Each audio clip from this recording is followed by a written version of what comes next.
Model jets can now fly with real working turbine jet engines. Model aviation regulations limit flight speed to 200 miles an hour, although model jets are capable of flying over 300 miles an hour. Static thrust of the jet engine is limited to 45 pounds for a single engine, and the pilot must qualify for a jet waiver to fly a model jet. Jet engines work by the suck, squeeze, bang, and blow method, which means a large volume of air is accelerated.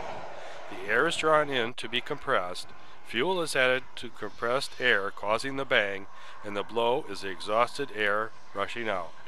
Many turbine-powered jet models closely resemble full-size jet aircraft in appearance and have retractable landing gear and brakes.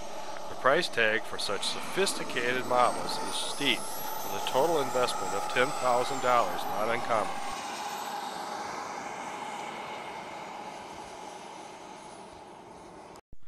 Radio control model airplanes have not only been getting smaller, but larger as well. Gasoline two-cycle engines of 150 cc's or even larger are flying models that weigh close to 40 pounds. Even at that weight, the power-to-weight ratio is amazing, with the engine turning a propeller of over 30 inches in diameter, delivering over 80 pounds of thrust. Such an engine would be a twin-cylinder costing around $1,500 and rated at 16.5 horsepower. The remote control equipment for such a plane could be expensive as well. Multiple servos are connected to each control surface.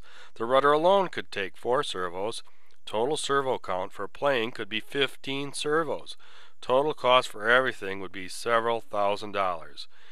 Airplanes of this type often resemble full-scale aircraft and are around 40% the size of the full-scale plane. This results in a model plane with a 120-inch wingspan or even larger. Total cost for plane, radio, and equipment and engine could be $5,000 or more. When it was introduced, the wattage microflyer was touted as the world's smallest mass-produced radio control aircraft. Normally, very small radio equipment is expensive, so $39.95 for a ready-to-fly airplane was a bargain. Control is not the smoothest, as pushing buttons on the transmitter moves a tiny magnetic actuator in the rudder one direction or the other. This is not proportional control. There is speed control also. Just the same, for a tiny plane, this was adequate to fly the microflyer. With a geared motor and weighing only 1 ounce, the microflyer has more than adequate power. Flying it indoors is possible, but better left to experienced pilots. Microflyer can break in a hard crash. Foam used in the microflyer is not of the squeezable type, and the prop is in the front. Wattage came out with another similar plane, the Rookie, which was a flying wing with the propeller pushing in the rear.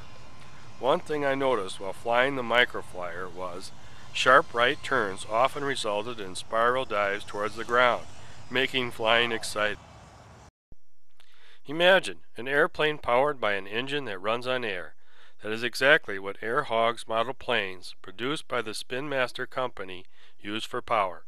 British inventors John Dixon and Peter Manning had approached Spin Master in 1996 about producing their air-powered model airplane after everyone else they had shown it to rejected it. Spin Master took a gamble and licensed the technology. Much effort was needed to perfect what would become the Air Hog. Spin Master spent over $500,000 over 2 years in perfecting the Air Hog. Air Hog model Sky Shark debuted in 1998 with promotion from spots on TV shows such as The Today Show and Live with Regis and Kathy Lee, and magazine articles in Time and Popular Science. The Air Hog was an instant success, yet for many people the plane was a disappointment, especially younger children. The stability of the Sky Shark wasn't the best, and it was rather heavy. It was crucial the plane was launched correctly, something younger children had trouble with. Included with the Sky Shark was an extra wing, but many Air Hog planes were broken beyond repair. New Air Hog planes would replace the Sky Shark, but they all were rather heavy and unstable and did not include extra parts or the instructional video included with the original Sky Shark. Yet, the idea of compressed air power was rather novel, something that is being attempted in full-scale automobiles. Spin Master also marketed a line of ready-to-fly radio-control airplanes starting in 2005, designed by a Hong Kong-based company, Silverlit. The Aero Ace design was simple, inexpensive, and for the most part very difficult to damage. Main material used for most of the plane was a foam that would absorb shock and bounce back into shape. Additionally, the weight was very light. Propellers were positioned way back in the airplane so that the propellers or motors were not likely damaged in a crash, a common problem with the propeller in front. Remote control for the Aero Ace was simple and light.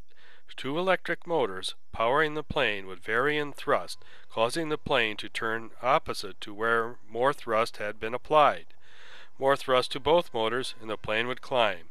This simple setup required no servos, actuators, or control linkage. Aero Ace planes come on one of three channels labeled A, B, or C.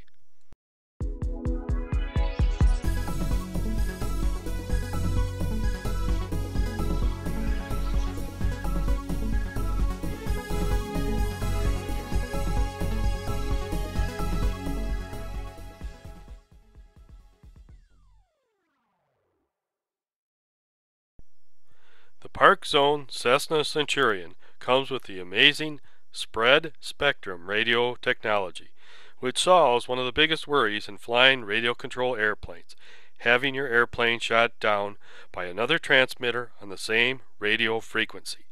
The radio works on the 2.4 gigahertz spot, which is limited to low power transmitters that must search for others transmitting on the same frequency before locking on an available spot and beginning to transmit. Wireless routers used for computers also share 2.4 gigahertz spot and must search before transmitting also. This is actually an oversimplified explanation of how this operates, but it is really something that radio control enthusiasts have dreamed of. The amazing thing with the radio equipment is how tiny and light it is. Two tiny servos move the rudder and elevator with proportional control. Electronic speed control is smooth as well. One tiny 70 milliamp lithium battery powers the radio equipment for several minutes easily. There is also a Citabria and a slow fire type plane in this series available. Most likely these planes will be sold in hobby shops and not in toy stores.